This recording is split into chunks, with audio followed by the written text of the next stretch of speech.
amis téléspectateurs de la RDV Mbour, nous voici avec beaucoup de plaisir à vous retrouver avec votre émission Le chemin de la vie.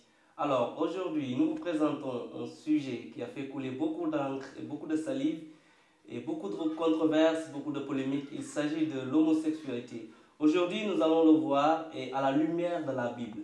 À cet effet, nous accueillons aujourd'hui encore notre pasteur Jokel qui va nous parler de l'homosexualité à la lumière de la Bible. Pasteur Jokel, nous te saluons. Bonjour Jérémy. Sois le bienvenu. Merci beaucoup. Alors donc aujourd'hui, tu vas nous parler de l'homosexualité à la lumière de la Bible, n'est-ce pas? Si vous voulez, avec plaisir. Alors, merci pasteur. Tu vas nous dire d'abord, c'est quoi l'homosexualité? Écoute, je dirais que l'homosexualité, si nous regardons vraiment la racine dans le cadre de la parole de Dieu, nous allons voir que l'homosexualité a fait non seulement du mal, mais c'est un mal qui est là et c'est une chose qui est contre nature. Ce que Dieu a fait et les gens ont essayé de faire le contraire en parlant du mariage. Donc, c'est comme si on parlait d'un mariage contre nature. Parce qu'en réalité, c'est Dieu lui-même qui a créé le mariage.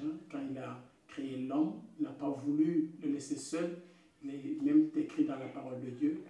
Après avoir créé l'homme, Dieu a dit, ce n'était pas bon que l'homme reste seul. Il lui a fait une semblable. Et cette semblable, c'est la femme. Et l'homosexualité tend vers l'homme, vers l'homme, ou bien une femme avec une femme qui se marient, ou bien qui ont des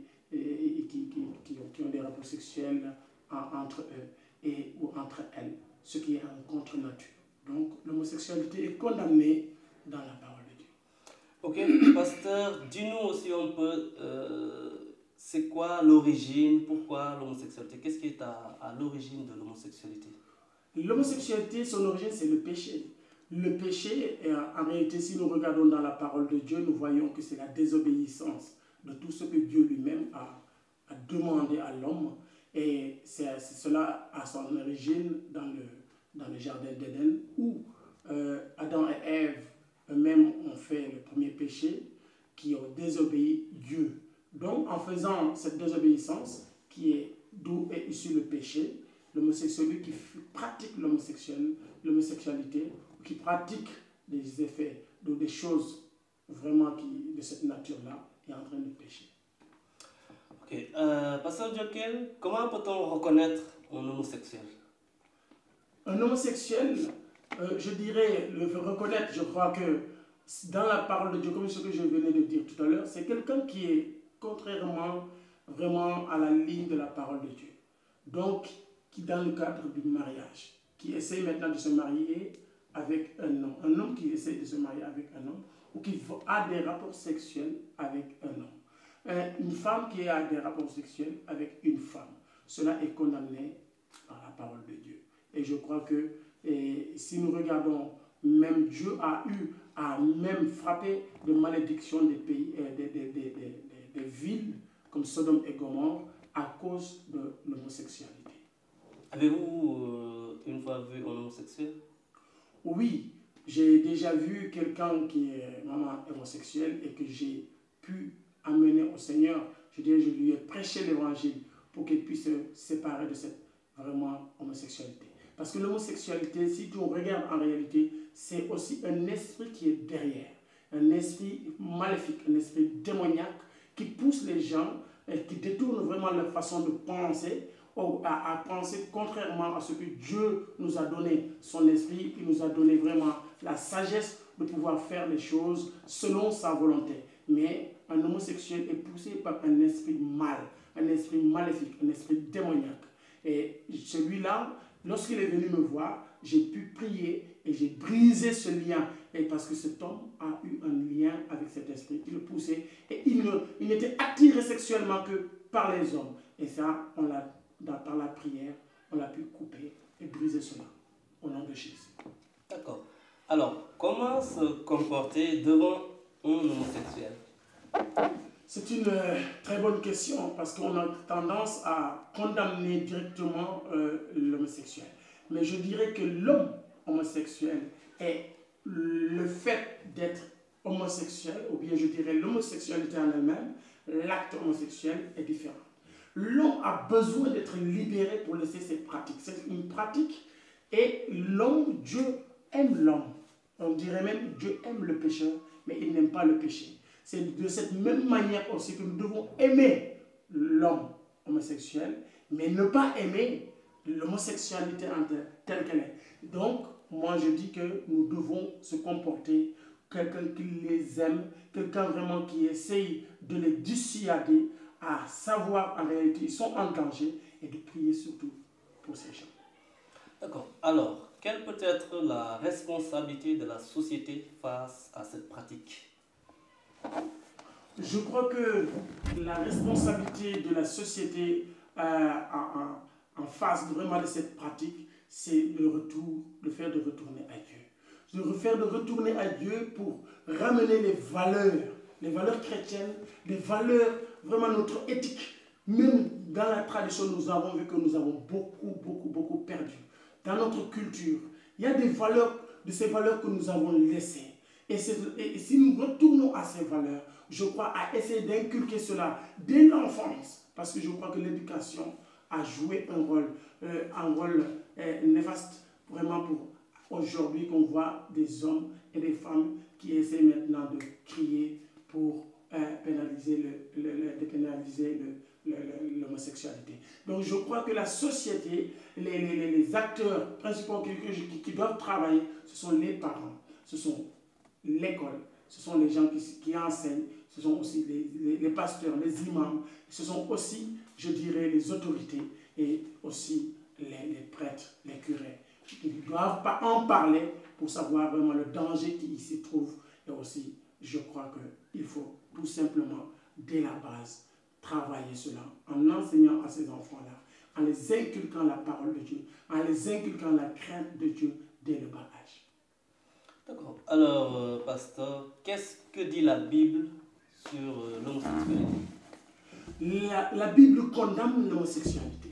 Et je te dis que si nous regardons dans Genèse 19, où Dieu lui-même a frappé Sodome et Gomorrhe à cause de l'homosexualité, à cause vraiment des pratiques contraires à la nature, qui sont contre nature. Je dirais que Dieu n'aime pas ces pratiques-là, parce que Dieu a créé l'homme selon son image. Dieu a créé l'homme avec des critères vraiment qu'il attend. Et la Bible même va dire il y a des œuvres qui ont été préparées en avance pour que nous les accomplissions. Et il n'y a aucune de ces œuvres qui a été préparée par Dieu pour qu'on les accomplisse et que l'homosexualité figure. L'homosexualité ne doit pas être pratiquée par des gens qui croient en Dieu. Donc je dis que la Bible condamne l'homosexualité. Par contre, je crois que le diable est là pour tout simplement, si je dis le diable, c'est Satan qui est là pour inspirer les gens, pour vraiment mettre le contraire de ce que Dieu a mis sur place. Et je crois qu'à nous, par la foi, d'enlever tout cela et d'amener la lumière et de prêcher l'évangile qui est vraiment la lumière et qui vraiment repousse toutes ces pratiques-là. D'accord. Alors, maintenant, comment est-ce que le chrétien doit-il vivre dans un monde ou dans un environnement où il y a des homosexuels? Comment peut-il se comporter? Le souhait aurait été vraiment que le chrétien vive dans un environnement où il n'y aura pas vraiment ces pratiques-là, mais à cause aussi vraiment de l'influence du diable, je crois que le chrétien doit vraiment acquérir des connaissances de la parole de Dieu qui en parle. Et il doit aussi pratiquer la volonté de Dieu pour démontrer le contraire. Et pour faire comprendre aux gens que Dieu a un plan pour chaque personne. Le chrétien doit être un témoignage vivant devant ces gens-là pour leur faire comprendre qu'on peut vraiment s'épanouir sans faire ces pratiques-là. Parce que les gens croient que parfois c'est la sexualité qui est quelque chose qui est vraiment quelque chose qu'on doit suivre pour poursuivre. Il y a des choses spirituelles qui sont plus riches et qui peuvent épanouir la personne et qui ne sont pas des pratiques vraiment sexuelles. D'accord. Alors, quel mot voudriez-vous adresser maintenant aux homosexuels, ceux-là qui vivent déjà dans la pratique? Je dirais que ceux qui vivent dans cette pratique-là, ils sont vraiment liés. Il y a des esprits qui sont derrière et eux-mêmes, ils se culpabilisent chaque fois qu'ils sont seuls. Ils savent qu'ils ne sont pas vraiment tout à fait seuls. Il y a des esprits, il y a des pensées, il y a parfois même des paroles qu'ils entendent. Ils sont outragés, je dirais même, ils sont angoissés. Mais l'évangile est là. Les pasteurs sont là pour prier. Les églises évangéliques sont ouvertes pour prier pour ces gens-là, avec ces gens pour les libérer dans ces liens que le diable lui-même a instaurés dans cette ville, même je dirais même dans ce pays. Et ça commence à avoir de l'ampleur. Mais Dieu nous a donné l'autorité de marcher sur les serpents, sur les scorpions et toutes les œuvres de l'ennemi. Et ça fait partie des œuvres de l'ennemi. Donc l'évangile est là. Et nous sommes là en tant que pasteurs pour prier pour ces gens, pour les délier. Jésus-Christ nous a dit, tout ce que vous lierez sur la terre sera lié dans le ciel. Mais tout ce que vous délierez sur la terre sera délié dans le ciel. Donc ces gens-là peuvent être déliés, ils peuvent être libres par le sang de Jésus-Christ. Donc je vous invite tout simplement à prendre part de ce sang, à prendre part vraiment de cette vérité et à venir tout simplement accepter Jésus dans vos vies pour être totalement libre et sauvé. Pasteur Djokel, merci. Voilà donc, chers téléspectateurs, le débat donc, à la lumière de la Bible, l'homosexualité. Et nous avons écouté le pasteur Djokel, il nous a parlé de ce que la Bible dit sur l'homosexualité. Nous vous disons merci et nous vous donnons rendez-vous au prochain numéro. Merci et à bientôt.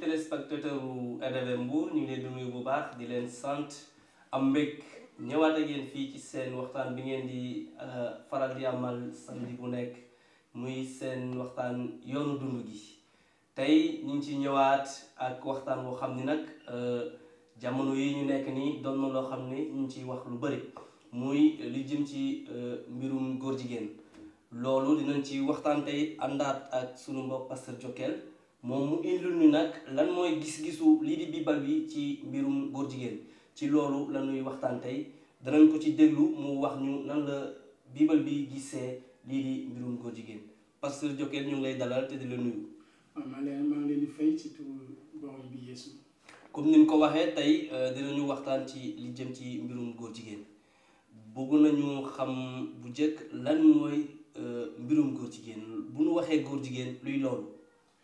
waaw bu ñu waxee góor jigéen bu nekkee ne dañ ko nar a tënk ci Bible bi góor jigéen lu bon la te mu ngi sosoo ci bàkkaar li yàlla si boppam subhaanahu wa taala bi mu nga xamante ne moom moo sàkk sëy da ko sàkk si ay sàkk ko ci li nga xamante ne lu am solo la te moom mi nga xamante ne moom moo sàkk sëy nu mu ko sàkkee da ko sàkk góor ak jigéen bi nga xamante ne moom la sàkk ku góor ki dafa wax ne baaxul ngir góor ki nekk moom kese loolu moo tax mu nelawaloon ku góor ki jël ci faaram nag sàkk ci ku jigéen kooku doon Awa Adama ak Awa